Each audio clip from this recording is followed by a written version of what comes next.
మేము సర్పంచ్ అభ్యర్థిగా నిలబడడం జరిగినది. మాకు గ్రామ ప్రజలు మమ్మల్ని నమ్మి ఓటేయడం కూడా జరిగినది. ఓటేసే కౌంటింగ్ ప్రక్రియలో మాకు అమ్మనగాళ్ళు స్కూల్లో ఓటింగ్ ప్రక్రియ జరిపించడం జరిగింది. మరోసారి ఓట్లు లెక్కించినప్పుడు నాకు 2 ఓట్ల మెజార్టీతో గెలిచినవని చెప్పడం జరిగినది. దాన్ని మేము ఓకే అని అంగీకరించినాము. తర్వాత 7 గంటల ప్రాంతంలో కరెంటు పోయి ఎమ్మట 2 నిమిషాలకు కరెంటు వచ్చింది.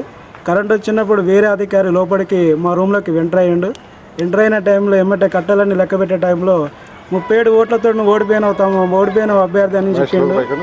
ఓడిపోయిన అనేసరికి అలా ఎలా జరిగింది సార్ అని మేము అడిగినప్పుడు ఆయన ఎలాంటి సమాధానం చెప్పకుండా, గుర్తులు కూడా మాకు చూపెట్టకుండా, గుర్తింపు కూడా మాకు ఐడెంటిఫై చేయకుండా, ఇట్లా ఫోల్డ్ చేసి గుర్తుల సైడ్ ఫోల్డ్ చేయకుండా వేరే సైడ్ ఫోల్డ్ చేసి 37 ఓట్లతో ఓడిపోయినామని చెప్పడం జరిగింది. మేము అడిగినా కానీ ఆయన ఎలాంటి స్పందన లేకుండా చేసిండు.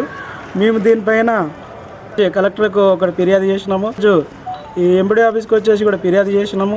తక్షణమే మేము విజేతలుగా ఓడినమే గెలిచినాము రీకౌంటింగ్ చేసి ప్రకటించాలని ఉన్నత అధికారులను మేము కోరుకుంటాం. మళ్ళీ రీకౌంటింగ్ మేము అడుగుతున్నాం.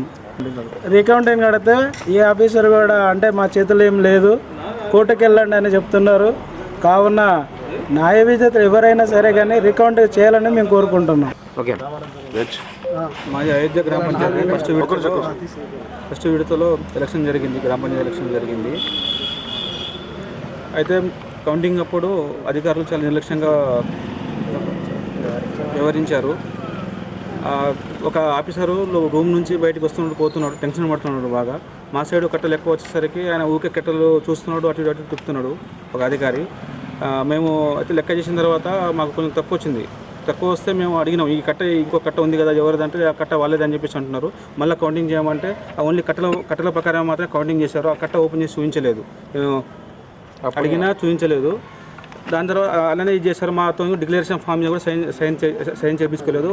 కరెంటు పోయి వచ్చిన తర్వాత కూడా చాలా ఫలితాలు అనేది రివర్స్ అయిపోయింది. నెక్స్ట్ మాతో పాటు ఈ మహబూబాద్ డిస్టిక్లో 32 సర్పంచ్ అభ్యర్థులకు ఇలానే అన్యాయం జరిగింది. మాకు రీకౌంటింగ్ చేసి న్యాయం చేయగలరని మేము కోరుకుంటున్నాము. ఈరోజు మేము కలెక్టర్ ఆఫీస్కి, కలెక్టర్ గారికి, ఆర్డీఓ గారికి, ఎంపీడీఓ గారికి మేము ఈరోజు దరఖాస్తు పెట్టుకున్నాము. కౌంటింగ్ చేసి మాకు న్యాయం చేయవలసిందిగా మేము కోరుకుంటున్నాము.